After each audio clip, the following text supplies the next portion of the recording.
Can you tell me, Bernardo, what this book is? Why you've kept it?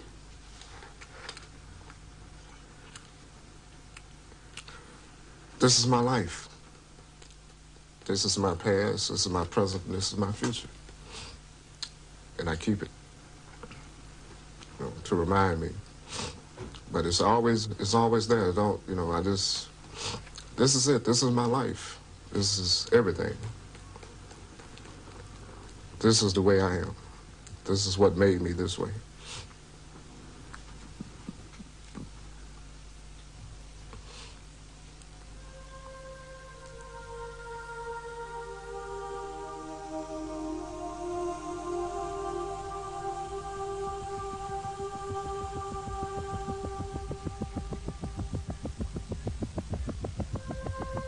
My Lai today, a small hamlet close to the coast of central Vietnam.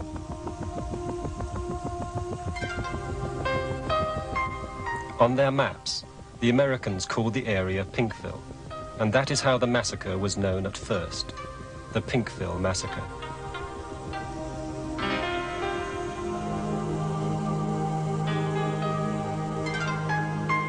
Today, the villagers are farmers and fishermen, just as they were 20 years ago. But then, My Lai was at the center of a bitterly contested region in a cruel war. Early one morning in March 1968, Charlie Company of the 1st 20th American Infantry Battalion landed here by helicopter and attacked the village. By the time they left, 4 hours later, the young GIs of Charlie Company had killed hundreds of old men, women, and children in cold blood. The village of My Lai had ceased to exist.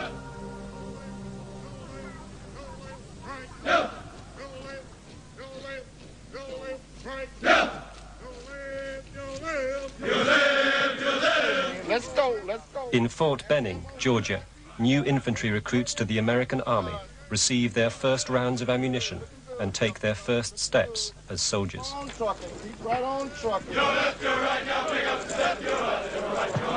In 1967, at the height of the war, thousands of young men were sent here for basic training.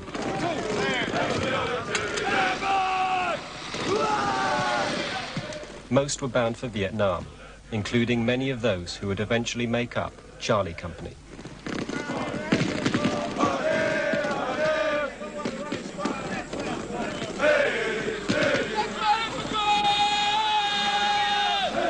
The transition from civilian to soldier is a very distinct and very rigorous training. Soldiers are taught all the things that they need to know about being a good soldier in those very early days and weeks in basic training. Let's go, step it out, step it out. Keep your heads up. You all look like you're tired. Are you tired? No, they are taught how to use weapons to kill. They are taught how to drill, how to march with weapons. Get that weapon up, all of these drills and different maneuvers are carried out by orders. Move out! They are taught hand-to-hand fighting. They are taught close order fighting. They are taught how to deal with the enemy when they come face-to-face with him. They are trained to be killers. They are trained from their early weeks in basic training. They are taught how to use a bayonet.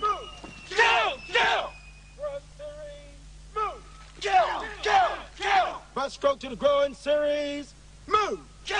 Kill! Kill! They're taught the spirit of the bayonet. The spirit of the bayonet is to kill. He wanted soldiers highly motivated. His way of motivating them was to have a response, a command and response from the soldiers. And he would say, what is the spirit of the bayonet? And to kill, Sergeant, to kill. What is the spirit of the bayonet? To kill. So soldiers were motivated along these lines. What is the spirit of the bayonet? Kill! Kill! Kill! It's cold blues down! And that would be their response. And he would drill them into a state of readiness. And he would just inspire them through his speaking and through his talking and through his teaching of what the spirit was. As one of the sergeants who trained the men of Charlie Company, I was very pleased with the way they turned out. They turned out to be very good soldiers.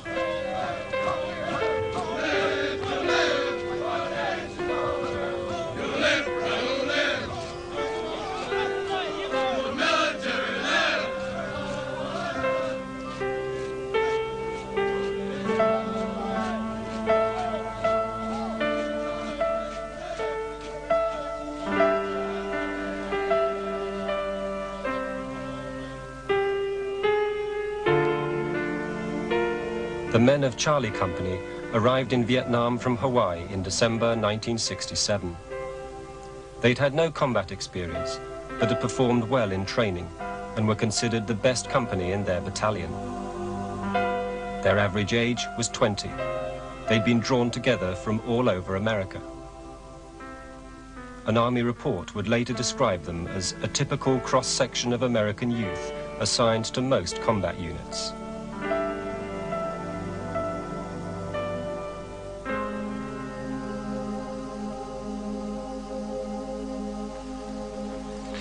The majority of the men in C Company were just your average normal Americans. Most of us were all middle income, middle class families. They were from all across the United States, Indiana. I was from Pennsylvania. So I'd say you had a good cross-section of the total population of the United States at that point in time. A lot of times when we were first in country, we would go to the villages up and down the highway, Highway 1. You'd play with the kids in between pulling guard duty. And one bridge in particular, there was a boy that always hung around up there with the GIs. We nicknamed him Six Fingers because he had an extra thumb. He had 6 fingers. But you'd always take him stuff, candy, pop, take pictures with them, you know, GIs with the kids. You got to meet a lot of people. There was no one else but us. We were in this company, in this place, all alone. We had a company of men that all came from one country, all came from the same culture, and we would drop 10,000 miles away, and we felt close that way because there was nobody else to feel close to. American soldiers on patrol in Vietnam in 1968.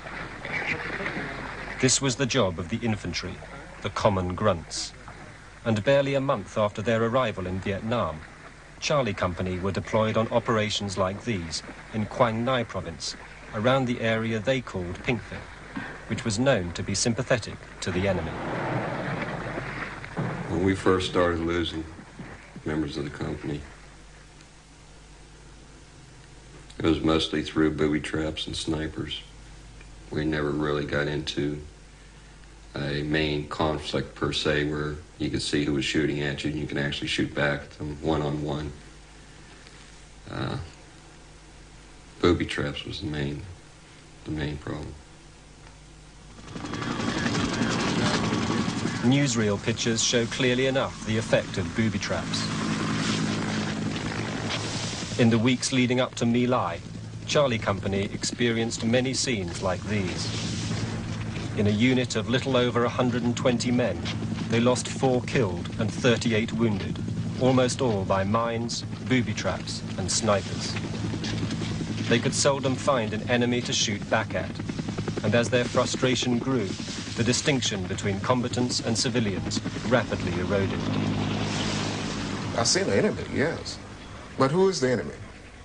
You know, you had little kids over there that would shoot you or stab you in the back when you walk away. You know, who's the enemy?